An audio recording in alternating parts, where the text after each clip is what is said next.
नमस्कार दर्शक बंधु विद्या क्लासरूम को आपण मानक स्वागत। आज वीडियो रे आमे राम नवमी उपरे 10 लाइन रो गोटे रचना लिखिबा। तो चलंतु आरंभ करिबा। राम नवमी हेउछि हिंदू मानकर एक पवित्र एवं मुख्य पर्व। एहा प्रतिवर्ष चैत्र मास शुक्ल पक्ष नवमी तिथि रे पालन करा जाय। विश्वास करा जाय जे एही पवित्र दिन रे भगवान विष्णुंकर सप्तम अवतार मर्यादा पुरुषोत्तम श्री राम जन्म ग्रहण करथिले। एही दिनटी चैत्र नवरात्रिर शेष दिन भावे मध्य पालित हुए। भक्त माने एही दिन उपवास रखती एवं श्री रामंक मंदिर रे पूजार्चना करती। राम मंदिर मानकरे एही अवसर रे रामचरित मानस एवं रामायण पाठ करा जाय। अयोध्या रे एही पर्व अति धूमधाम रे पालन करा जाय एवं लक्ष लक्ष श्रद्धालु सेठाको जाती।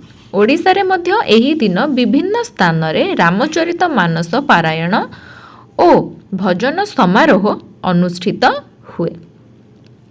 एही दिवस समस्तंकु श्री रामंक परि आदर्श जीवन यापन करने प्रेरणा दिए। श्री रामंक नीति और आदर्श आम समाज रे सत्य और धर्मर वार्ता प्रसार करे।